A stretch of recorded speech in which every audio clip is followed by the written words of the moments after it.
Why? What's up, everybody? It's your exasperated neighborhood Birdman, and today we're going to talk about Madam Web. So, as you can see, I am literally just out of the theater, and I'm not particularly in a good mood. Might have a little bit to do with the fact that I'm still a little bit jet lagged, so I might come across as slightly low energy, but I don't think it's the jet lag that's doing it. It's this movie, man, and I can't understand why we are here. So I'll give you a brief rundown of the synopsis of this film, as if you care, and then I'll get into the things that I liked and the things that I didn't like. So yeah, let's do that. Okay, so Madam Web is the story of Cassandra Webb, who is an important character in the Spider-Man mythos. So yes, again, we are getting another Spider-Man-less Spider-Man movie, but that's not entirely true, but I'll get to that. Cassandra Webb is a EMT, I believe, for the New York Fire Department. The film takes place in the year 2003, so it's, you know, not set in like current day. It's actually in the past, 21 years in the past. Jesus Christ, 2003 was 21 years ago. I was literally in high school then. Yeah, I'm old as dirt. So actually the story begins before that. It starts in 1973 with Cassandra's mother. She's in, I think, the Peruvian jungle, and she's searching for this like wonder spider. This spider has, its venom has like some properties that could cure cancer or like various other diseases.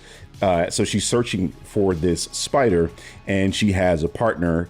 Ezekiel Sims is her partner. So she winds up finding the Wonder Spider, and then Ezekiel betrays her. He shoots like all the people that were on the expedition with them, and then he doesn't want to shoot her, but it's like, give me the spider or else. And they get into a scuffle. Cassandra's mother winds up getting shot. She is pregnant with Cassandra at this time, so basically if she doesn't survive, then the baby won't survive type deal. And then spider people who live in the trees save her. They let one of the wonder spiders bite her, so she dies, but the baby lives. Okay, and for comic book fans, there's an obvious problem with this story, because this is not Cassandra's origin at all. Sony. So again, fast forward to 2003, she's working as the EMT for the New York Fire Department, and basically she tries to save a guy who's trapped in his car.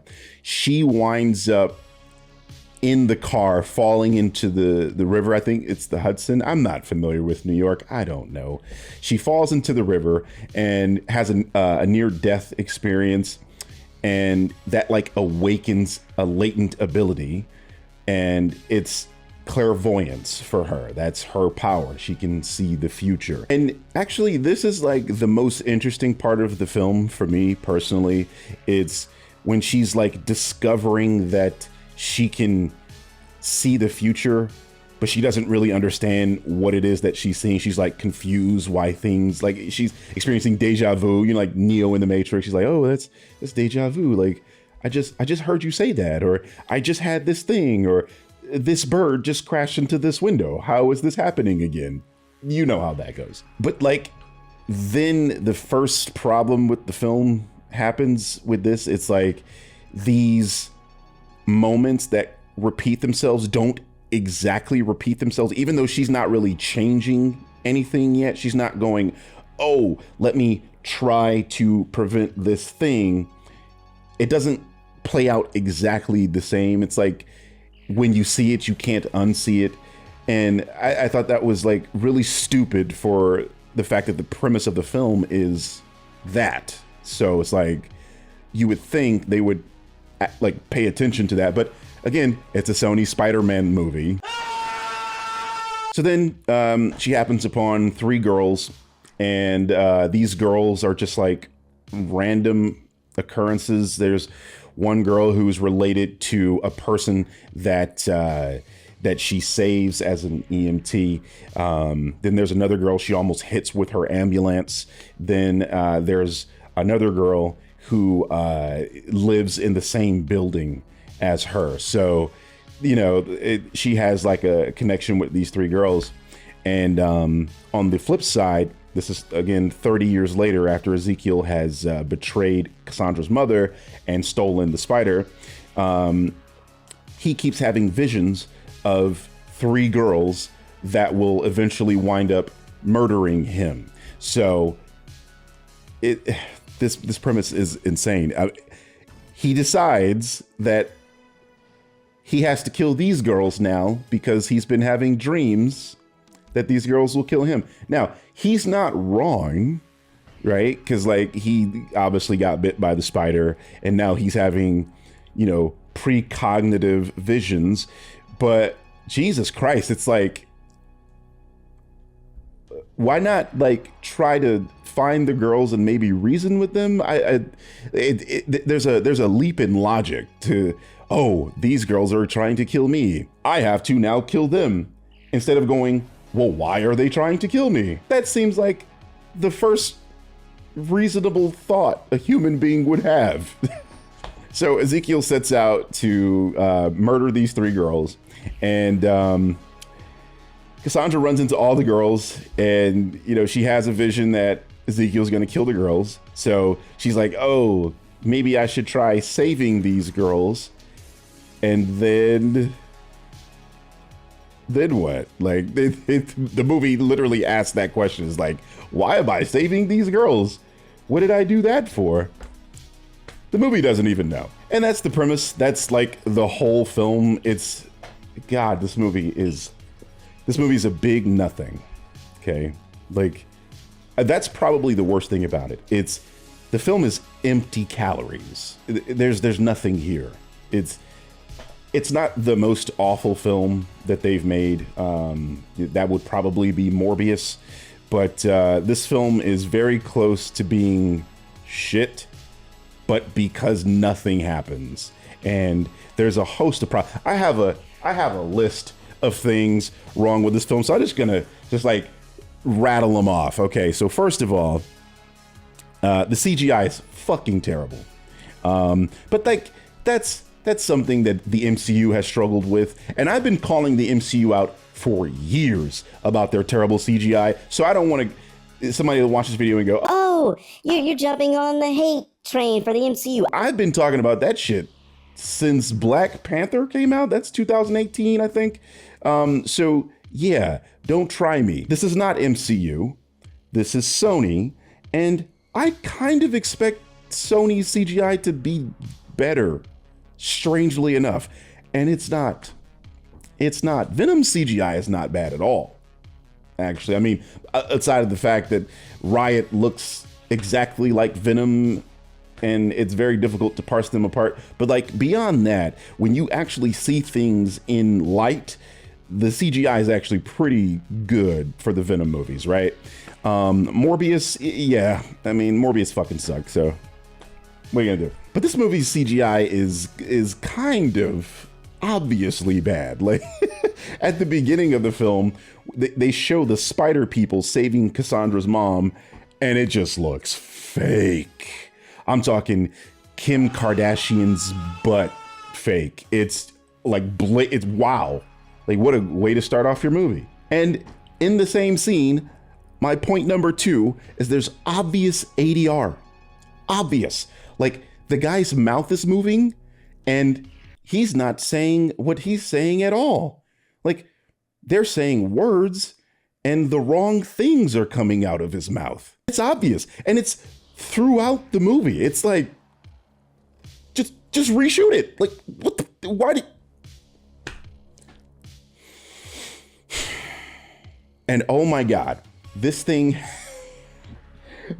overuses these zooms that were like present in Man of Steel. You know the zooms that I'm talking about, where like there's a shaky cam, and then it zooms into the thing that you're supposed to be looking at, and it's like shaky cam on it. It's so distracting. At least the ones in Man of Steel were like somewhat well done and interesting because we're like looking at Superman.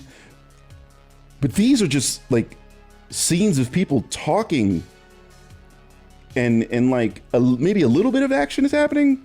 And then they do that Snyder zoom. I hate that shit. I actually really dislike that now. If you're not Zack Snyder, you can't do that. You can't pull that off. Sorry, no. And point number 4, shaky cam. It's all throughout the movie, and it's fucking distracting, and it's really, really bad. There you go. I have nothing more to say about it. And this is something that's not on my list, but I hate putting Ezekiel Sims in a costume. Why?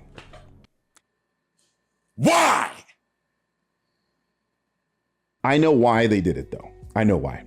They felt they needed something that looks like Spider-Man to draw in an audience that has no idea about these characters, no idea about Ezekiel Sims. When you actually look at Ezekiel Sims in the comics, he doesn't look like a Spider-Man character, right? He's a guy in a suit, barefoot.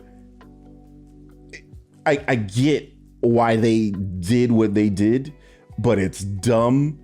It looks bad, and it looks like a bad Spider-Man cosplay who started out trying to make a Peter Parker costume, but like along the way tried to tie Miles's costume into it. You mixed this color Play-Doh with this color Play-Doh, and it just comes out a gray-brown mess. The thing is that Ezekiel in the comics, his look is very distinct and it's interesting, and they actually do it in the movie. But I can't explain this, okay? So he's doing the suit with the barefoot thing like he is in the comics, and then just like he's wearing a nano suit, magically appears in the black and red suit. We never see him go, I'm gonna put this on, you know? We never see that. He's 1 second he's walking in a suit. I mean, like a suit and tie, like actually not, I don't think it was a suit and tie, just like a jacket and pants. And then he's in the super suit in the next frame. It's crazy. It's like the editing in this movie is all time bad. And it's frustrating because it's like, you had his look from the books. Just use that. That was it. You had it. What are you doing? And then this is really, some people are gonna like this, I think, and then people like me are just going to dislike it, right? So they have Ben Parker in the film, Uncle Ben. Okay, so he's the partner of Cassandra in the New York Fire Department. They're like really, really buddy. They're, you know, they've been partners for a while. They love each other, not like in a romantic way, but like at the beginning of the film, there is some kind of romantic tension between them. It's like he tells her that he met a new person, obviously May. They don't mention May, by the way, but he mentions to her like, oh, I met a new person. And she's like, oh, you did? It's like obvious that she likes him. I mean, and of course, I mean, he's an attractive guy. I get it. But it's like, you didn't have to do that. Jesus Christ. This is the stupidity of the film. Okay, so Spider-Man is born in the year 2003 because Ben's sister-in-law, Peter Parker's mother, is pregnant with him. They're having a baby shower, and it's just, the scene is fucking pointless, dude. It's just like, oh, hey, we remembered for a split second that this is a Spider-Man universe, and we have to have this tie to Peter Parker somehow, even though we're not actually going to commit to it. They literally play with the idea of, oh, we're going to guess the name of my baby. Obviously, we as Spider-Man fans know this is Peter Parker's mother. The baby's name is Peter. And then they go, Steven and Jack. Not really the name Jack. I forgot the other names. I remembered Steven, though, because they made a big deal out of it. And they don't actually get to Peter. And they use this scene to play more with Cassandra's clairvoyance. And it's a nothing burger. So I feel like it's a waste to even do Mary. And they mention Richard. It's a waste. Another stupid thing is the ridiculous and unnatural exposition in this film. Holy hell. This movie treats you like you are a child. Cassandra and Ben are partners, right? But like, the movie can't just let you know that they've known each other for a long time organically. They have to spell it out for you. It's like, these people have known each other for years, clearly, but like they're talking in a way that lets the audience know certain things. It's like, we saw Cassandra's mom more or less die at the beginning of the film, but they have to then spell out, well, yeah, I'm an orphan. Why are you explaining this to a person you've known for years? He knows you're an orphan.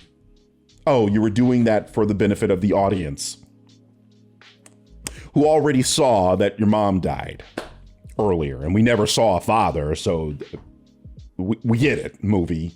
Jesus fucking Christ. And there's a lot of that throughout the film. There's a scene where the three girls are in the forest, and they're told to stay put because Ezekiel is chasing them.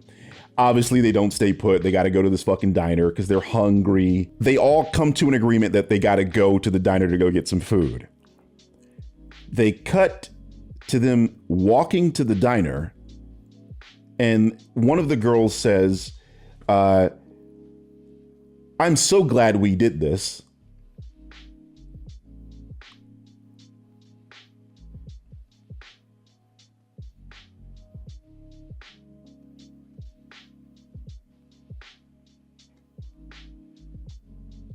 Huh? They immediately cut to them going into the diner. Like, that scene was pointless. Like, that's something that could have been cut, but like they had to exposit. They had to hold your hand in that moment to let you know that the girls were happy with their decision that they just made a second ago. Like, we get it. Like, the fight scenes in this movie just completely lack any punch or aura. You know, when you watch a superhero movie, one of the things I think the vast majority of us look forward to, and it's just something that has to kind of happen just due to the nature of the genre, is like the fight scenes and the action. And this film is so auraless. It's insane. You're dealing with spider people, and the crazy thing about it is that the trailers make it seem like the three girls are going to get their spider powers, and that's going to be like a big part of the film. And it's not. It's not in here. They remain powerless throughout the entire film.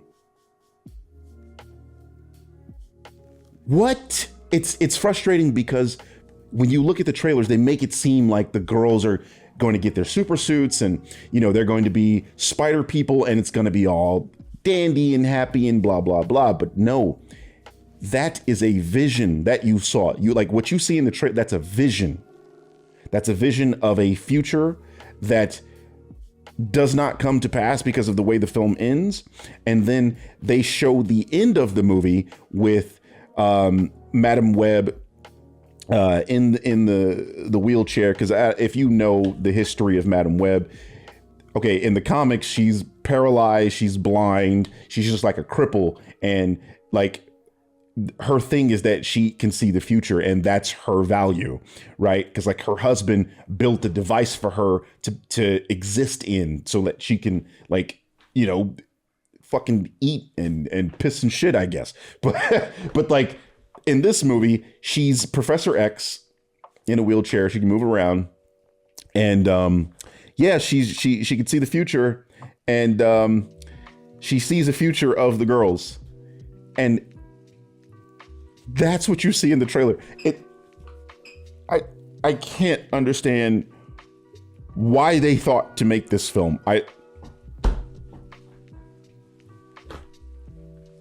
I don't want to review this. I really don't. This is fucking stupid. This movie is dumb. But yeah, man, the fight scenes are just whack. Like, wow, you got a spider person, Ezekiel, and he's like, there's nothing here, man. Empty calories. That's what this movie is. You know, the jokes don't land. There was one joke that made my theater laugh, and mind you, I posted on Twitter that I was like the only person in the movie theater.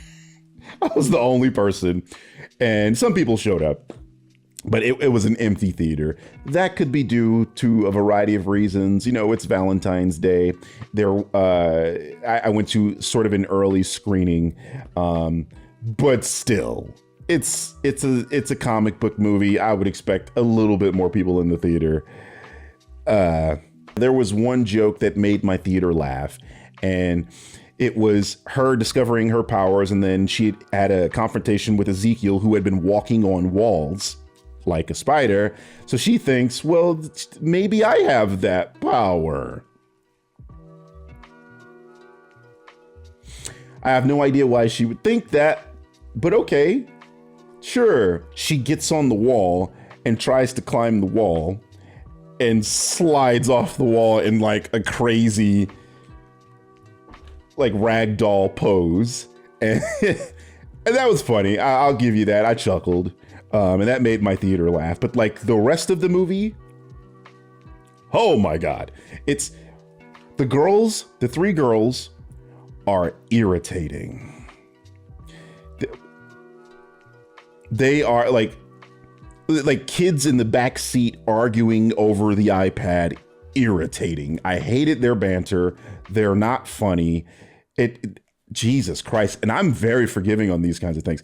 And yeah, I don't like Birdman. Don't like at all. Sydney Sweeney plays Julia, not Carpenter. Who did she play? Let me look this up. Yeah, so she uses her second middle name as her last name. So she goes by Julia Cornwall instead of Julia Carpenter. The character is known as Julia Cornwall Carpenter. So, you know, there's a little trickery with her name. But Sydney is really cute, like super cute, like really attractive. And that's a problem. Why is it a problem, Birdman? Well, she's only getting roles because she's really attractive. I'm sorry to say that. You know, I thought we were past this kind of shit. You know, but in 2024, we're still getting hires based on people's looks. And sorry, Sydney, and to her fans, she can't act. She's not good at acting. Incredibly attractive, bad at acting. And you know, I just saw a movie with her. I saw her in a romantic comedy with Glenn Powell, and I thought she couldn't act in that. And I'm like, yeah, she's here because she's fine as fuck. I get it. But wow, her voice is flat almost all of the time, even in that romantic comedy. It's like, why her? I mean, I get it, but like, come on, man. There's plenty of women who can actually act that are also attractive. I don't know who I would have cast. I'm not really good at fan castings, but that's a miss. She was a miss, but like the majority of the cast was a miss. Like Adam Scott's Ben Parker is like the only character that I actually dug in the movie. He's not in it a lot, but like Adam is a great actor and he's perfectly fine as a young Ben Parker. But like everybody else is whack. Sydney Sweeney is probably the most egregious because I don't believe her in anything. Sorry. And I think this like translate a little bit to Ezekiel and the guy that they have playing Ezekiel. Now, I want to preface this by saying I am the guy publicly, okay, that does not give a shit about race swaps or even gender swaps in film. I think anybody can play anybody as long as they have the talent to do so, and as long as that character's race is not integral to that character. For example, and I used this example before, Red Skull probably has to be a white European, considering he's a Nazi during World War II. That kind of has to be a white guy, or at least a guy that very closely resembles a white European, right? Maybe not a Jewish person. That would be kind of fucked up. But like, you know, he has to kind of be white. Like he can't be, I don't know, Idris Elba. Like Idris Elba can't be Red Skull before he gets the Red Skull. I mean, you know what I mean? So I said all that to say that the guy that they have playing Ezekiel, I just don't really understand it. Like, okay, this is not a problem with the film, and I'm not going to dock the film for this, okay? This is just a silly thing that I had an issue with, and it doesn't mean anything. I'm just saying, you have an Algerian person playing a white guy named Ezekiel Sims. Now, Ezekiel, Middle Eastern name. No problem with that. Sims, though, Sims. And this guy has an obvious accent. I don't know. Like, I wouldn't have cast this particular person if he couldn't do an American accent properly, right? Like, if they want to change the character to be this way, okay, but then you have to like make that also make sense in the film. You know what I mean? Like, just call him Ezekiel, and you don't have to do the Sims thing, like, because it's a weird thing. It's a little hang up that I have. And again, I'm not that guy that goes, oh, you can't have this race of a person play this race of a character. I'm not that guy. I'm always actually on the opposite side of that, where it's like, I think anybody could play anybody. It's just, in saying that, you have to make it make sense in the world that they inhabit. For example, and this is an egregious example, so just like bear with me here, but like if you're going to gender swap Tony Stark, right? Iron Man to Iron Woman, her name wouldn't be Anthony Stark, right? Like you would change the name. It would be Antoinette Stark, or, you know, Tony with an I, Toni Stark. You wouldn't call her Anthony. Now, I know I might ruffle some feathers with that, given the fact the current era we're in, but you know what I'm trying to say. So it's a little thing. It's not a big deal. And I know I'm making it sound like a big deal. It's just a little thing that I was like, this guy, him as Ezekiel, I don't know about that. I don't know about that. So all in all, man, this movie is not like dog shit, right? And I'm making this review.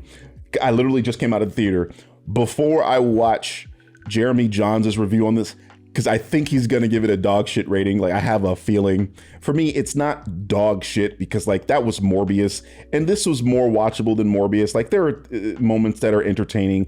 I also love Julia Carpenter. What's her name again? Julia Cornwall's costume. Like, they have a scene with Ezekiel's mask coming off, and then like the next frame the mask is on. It's weird. The editing is really bad. So I like Julia's costume. It's one of my favorite costumes in all of comic books. Y'all know I love Black Spider-Man. So the Black Spider-Man with the white tarantula on his chest, and that's Julia's costume as well. So I love that costume. I love that her hair is out. Like, it looks really good. So there are things that are kind of enjoyable here, you know, but it's not as bad as Morbius. It's just not very good. It's not much better. I think the Venom movie is more enjoyable than this. At least I laughed in the Venom film, and y'all know I hate the Venom film. So yeah, I don't think this movie is worth spending money. And if you're going to spend money to go to the theater, please go see it in a fucking matinee price. Like, dude, do yourself a favor, save some bread, maybe catch it on streaming. This movie is not worth your time. It's a big, huge nothing. There's no mid-credit scene. There's no end-credit scene. It doesn't connect to anything. There, like, just it didn't need to be made, and I'm so fucking tired of Sony making these Spider-Man-less Spider-Man movies. And what I mean by Spider-Man-less, I mean literally Peter Parker. But then again, I can't really say that because like Peter Parker was literally born in this film. They show him at the end, and they still don't name drop him, but we know who it is. It's Mary Parker giving birth, and she said her husband Richard. You know, it's obviously Peter Parker. But I'm done with these, dude. Like, and the Craven movie is supposed, like, just cancel that shit. It's not going to make any money. It's not going to please anybody. Nobody likes it. What are you doing, Sony? You own Spider-Man. Just toss Toby in it, or toss Andrew in it. Like, nobody would care. In fact, people would enjoy that. People would like it. Okay, the Toby stands would go apeshit for it. And the newly found Andrew stands that have come out of nowhere since Marvel made him good will probably like it and enjoy it and watch your movie and come out in droves. But you don't do it. You won't. You refuse. You think that the interesting thing about Spider-Man's stories are the peripheral characters. And I'm here to tell you they're only interesting when Spider-Man is interacting with them. We don't give a shit about Rhino. We don't care about Scorpion. We don't care about Madam Web. We don't give a fuck about Morbius. I care about Venom. Venom's my favorite comic book character. But the point remains, we don't care about the peripheral characters unless Spider-Man is interacting with them. That's it. That's the calculus is very simple. You have two actors you could pull from, okay? Andrew Garfield would love to be in these properties. He's been begging to come back, okay? He was one of the best parts of Spider-Man No Way Home. And there's a reason for that, because there's enthusiasm there. And you own the characters, you own the property. Just do it. Put them in the movie, man. But strangely, you think these things can float without helium. And I'm sorry to tell you, it doesn't. This movie's another nothing in the long history of Sony making Spider-Man property movies. And Craven's going to be another shitbag. I don't know if you canceled the Silver Sable and Black Cat thing, but if you are still thinking of making that, don't. There's not much more I can say about this. Don't go see it. Don't waste your money on it. If you're going to waste your money on it, again, go see it at matinee prices. Final rating, I'm gonna give this thing a big fat D-. Waste of your time. Don't go see it. You're not going to have a good time. It's nothing. Jokes don't land. CGI is bad. Story is a big blah. It's nothing. Don't waste your time. This has been your not so friendly neighborhood Birdman, and I'll catch you guys in the next video. Peace.